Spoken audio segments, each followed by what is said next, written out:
Boa tarde, Natal. Boa tarde, Rio Grande do Norte. Estamos começando o Nordeste Urgente com este velho comunicador, seresteiro e amigo de vocês, Luiz Albi. Conversando para o Rio Grande do Norte pela Band Natal, para o Brasil e o mundo, com o nosso Face Live da nossa querida jornalista Aidinha. Hoje, sexta-feira, como diz outro, sextou. Sexta-feira é dia de você fazer uma reflexão, sepultar os erros, ampliar os acertos, aprender que é mais difícil perdoar do que ser perdoado. Então, aprenda a perdoar para que os outros também aprendam. Use a fé, porque alimentando a fé, os medos morrem de fome. Eu tive uma crise agora grande no hospital. O hospital da Unimed disse que nunca viu tanta gente visitando um doente, o povo fazendo oração, e eu tive que fazer um compromisso com Deus para não beber até o final da minha vida, porque por muito pouco eu não fui embora. E foi o médico dos médicos, além de doutor Hércules, que foi o médico que cuidou dessa crise da diverticulite muito aguda, que ainda estou no antibiótico, foi o médico dos médicos, que é Deus, e as orações dos amigos, que está nos deixando de pé. Eu convidei na sexta-feira meu amigo, renomado advogado, professor da universidade, um dos maiores advogados do Rio Grande do Norte e do Brasil, doutor Eric Pereira, com quem eu converso agora. Doutor Eric, boa tarde. Felicidade estar aqui ao seu lado, Luiz Albi, mais uma vez. Eu que fico feliz. Ô, doutor Eric, criaram uma história de uma taxa de bombeiro no Detran. E os bombeiros estavam felizes com essa taxa, porque disse que quando há um acidente, chama os corpos de bombeiro, tem que ir para apagar incêndio, não sei o quê. Mas aí o TJ disse que era inconstitucional. Como o senhor avalia isso? Olha, não é? É inconstitucional a partir do momento que você tem o Poder Judiciário do seu Estado declarando essa inconstitucionalidade, e efetivamente há uma inconstitucionalidade. Porque até a polícia dizia, então quando tiver um problema que a polícia chegar, tem que cobrar a taxa da polícia daqui a pouco. A sobretaxa nesse país é muito forte, em tudo. E nós não podemos ter as omissões, as falhas do Estado em si, onerando o cidadão brasileiro, onerando o cidadão do Rio Grande do Norte. Então seria mais uma taxa para um serviço essencial, que é importante, a corporação e o serviço prestado por essa polícia especializada é fundamental, Estado, né? É fundamental. Mas tem previsão orçamentária para que ela exista e para que ela sobreviva. O que você não pode é onerar mais ainda o Estado através de uma taxa para que você venha a trazer uma solução, mais uma vez, paga pelo cidadão. Então, nesse aspecto, o Tribunal de Justiça foi muito pertinente. A preocupação agora, porque surgiu um outro problema. E quem já pagou essa taxa, que foi declarada inconstitucional? Inclusive, agora há pouco, a menina me perguntava, o Detran ainda está cobrando depois que foi proibido? Ele não pode mais, de forma nenhuma, porque uma determinação judicial... Tem que ver que maneira vai devolver quem pagou, né? Eu sugiro que aqueles que já pagaram... Aqui, ó, já chegou pela televisão dizendo que está sendo cobrado. Pronto, então é ilegal, né? É ilegal, evidente. Você paga se quiser, você tem o direito de dizer, amigo, é lei. Vocês querem respeitar a lei? É uma decisão judicial e quem já pagou tem que formular, fazer um requerimento administrativo pedindo a devolução administrativamente daquele valor a mais que foi pago na hora de fazer o emplacamento. Agora me diga uma coisa, o governo do Estado está também agora liberando para que não haja os atrasados, os motoqueiros, os motociclistas que entregam pizza, enfim, que trabalham com a moto, que são pessoas humildes, mas o governo vai dispensar se tem multas atrasadas. Aí isso é uma reclamação, porque quer dizer que quem pagou devia ter atrasado para ser perdoado também? Isso é outra ilegalidade ou não? Não, olha, a anistia é um problema muito complexo. No instante em que você gera um benefício, aquele que sempre esteve em dia, que sempre pagou suas obrigações, incentiva ele a não mais ser um adimplente, um cidadão adimplente, porque ele sabe que num determinado momento poderá vir uma anistia. Então isso não é um efeito pedagógico favorável, positivo. Isso é ruim. Mesmo que seja em benefício de uma determinada categoria, que a gente sabe das dificuldades, da importância que você tem. Está aí São Paulo, o que seria São Paulo se não fosse esse motoboy, se não fosse esse serviço, essa velocidade com que eles prestam e levam, não é? O Rio Grande do Norte hoje, eu digo muito que o jumento foi substituído pela moto. Você chega no interior, nos sítios, todo mundo tem uma moto. Isso é verdade, não existe mais. Não é verdade? Me diga uma coisa, como é que o senhor avalia essa opinião da tentativa de criar uma CPI da toga, que o Senado, o presidente do Senado já por 2 vezes tenta arquivar?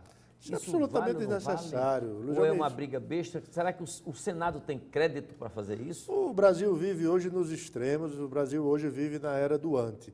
Eu publiquei agora recentemente um artigo até na Folha de São Paulo sobre essa questão do anti. Você tem que ser anti alguma coisa. Aí agora vai para o judiciário isso, não já basta essa forma desarmoniosa de convivência que se vive e agora quer jogar para o judiciário, quer dizer, querem trazer o judiciário para fragilizar. Será que nós já não estamos frágeis o suficiente para entender que nós temos que respeitar o judiciário?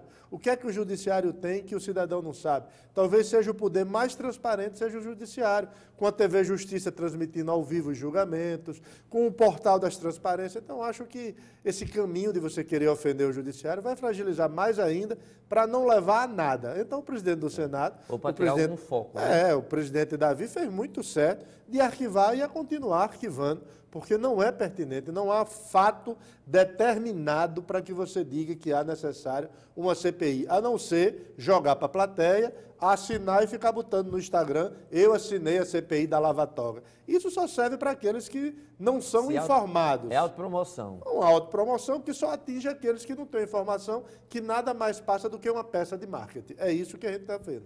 Agora, como é que você avalia, por exemplo, o governo Bolsonaro, nesses meses, essas brigas, essas discussões de ministros, o que é que tem melhorado para o Brasil ou acha que não melhora, na sua opinião? Até agora nada, né, Luiz Almir? Até agora nós estamos tendo discussões inúteis, brigas inúteis, das quais você, nos temas importantes, por exemplo, o projeto anticrime do ministro Moro, ao invés de estarmos debatendo a importância, o que é bom, o que é ruim, o que precisa avançar, o que precisa mudar, o que é que o cidadão vai ganhar em segurança, o que é que o cidadão vai ganhar na diminuição de impunidade, como se dará o processo penal brasileiro a partir de agora, ninguém discute isso. Por quê? Porque você fica com filigranas, com penduricalhos nos debates, questões de vaidades pessoais, e aí quando você tem essa confusão patrimonialista, onde você tem uma questão até muito feudal, não é? Onde você tem família interferindo no Estado, isso gera esse debate inútil que a gente está vendo e perdendo tempo.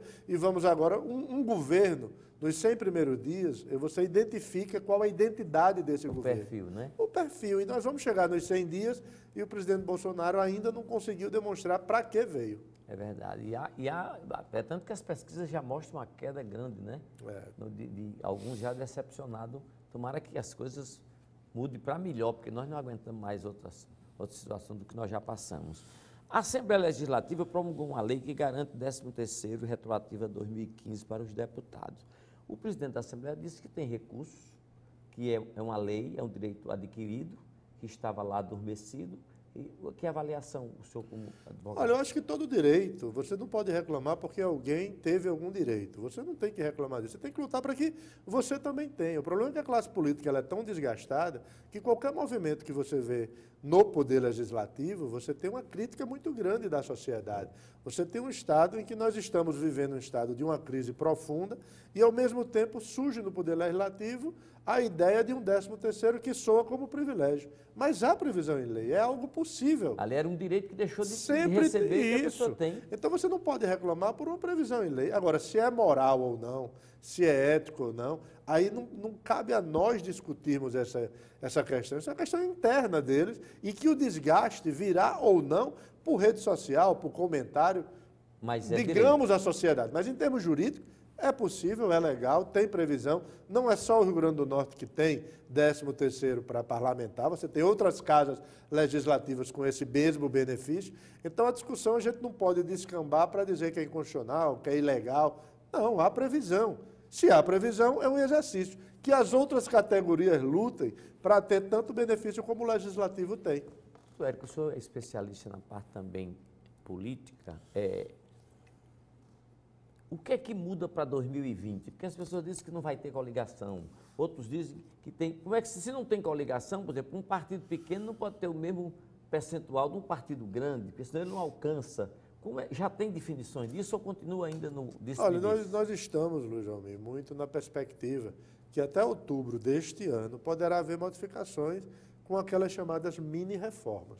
Então, nós não podemos ter a ideia de que estão consolidadas as regras de 2020, porque nós sabemos que sempre em ano de véspera de ano eleitoral, o Congresso aprova as chamadas mini-reformas eleitorais. Tem que ser um ano antes. O que tem que ser um ano antes, que seria esse ano. O que existe, e o tema é até muito pertinente, é que o Tribunal Superior Eleitoral criou uma comissão para unificar as normas das eleições e tirar as contradições, tirar esses conflitos que nós costumamos ver. Ora, a lei diz uma coisa, a resolução do TSE diz outra. E aí você vai ter esse ano essa depuração das regras. Você está um questionamento hoje na sociedade, porque você tem 50 tantas lideranças que querem ser candidatos e diz, não aceito nenhum vereador no grupo, porque eu não vou fazer esteira para ele. Tem que ser uns grupos que não tenham voto. Aí tem que fazer um grupo de quem tem mandato sem mandato. Será que vai ser assim? É por causa do coeficiente eleitoral. Hoje, para você participar de uma candidatura, a primeira coisa que você faz, e você sabe disso muito bem, você, campeão de votos como você não precisa nem de legenda, a legenda que precisa de você, com esse bem que você tem, com a população gostando tanto de você, é o voto espontâneo. O seu voto é um voto do qual ele vem a partir do momento dessa forma de comunicar tão perfeita e direta que você tem com o eleitor. Mas você hoje calcula, aqueles que não têm esse carisma eleitoral que você tem, precisa calcular sob pena de colocar alguém com mais voto, colocar alguém puxador de voto, e ele vai apenas bater esteira, porque é um cálculo de proporcionalidade. Quando o Avante me liberou, né, o Ranieri disse, achei muito bom o Avante ter lhe liberado, porque nós dois só ganhávamos um ou o outro. Eu não entendi, porque eu nunca passei de campanha assim, olhando quem ganha, quem ganha. Eu vou para a rua e seja o que Deus quiser. Mas tem gente que faz através de cálculo, Tem que ser feito, né? Porque mas não é hora de fazer cálculo, é porque não tem essas definições. Nenhuma, nem é hora de você imaginar qual será o cenário de 2020. Por quê? Porque até setembro nós vamos ter algumas modificações que vão surgir a partir desse pronunciamento do próprio TSE, dessa necessidade de unificarmos essa Eu estou sem partido já autorizado pelo TRE. Até quando eu posso ficar? Não, você tem que, 6 meses antes, você tem que ter filiação. Então, você tem que ter esse cuidado de observar o prazo de filiação. São 2 prazos muito importantes, tanto do domicílio eleitoral, que um ano antes, como o prazo da filiação, que agora são 6 meses. Então, se você observar esses prazos, eles são os prazos, digamos assim, as datas bases que você tem do processo eleitoral. Você tem que estar afiliado. Não existe candidatura avulsa no Brasil. 2 minutos. Reforma da Previdência. O que é bom, o que é ruim? Eu acho que isso é um grande engodo, apesar da discussão toda capitalista em cima disso, mas o trabalhador, mais uma vez, assim como na reforma trabalhista, mais uma vez o trabalhador vai perder. Quer dizer, o ideal era não haver. Não haver. Vai haver, né? Não agora haver. E se houvesse que não seja dessa forma, né? Como é que você que trabalha no ar-condicionado vai ter o mesmo tempo do homem que trabalha no campo, numa enxada, que está todo engilhado, todo no sol quente, na chuva, né? Então, vai ser uma grande perda para o trabalhador. O trabalhador só vai sentir isso, apesar de todo esse discurso midiático, que é uma grande coisa, que é importante, mas isso é péssimo para o trabalhador brasileiro. Já basta o que se perdeu com a reforma, o que o cidadão comum, o cidadão mais pobre, o cidadão mais modesto, perdeu com a reforma trabalhista, vai perder mais ainda agora com a reforma previdenciária. Bom, eu conversei aqui com meu amigo, advogado, doutor Érico Pereira.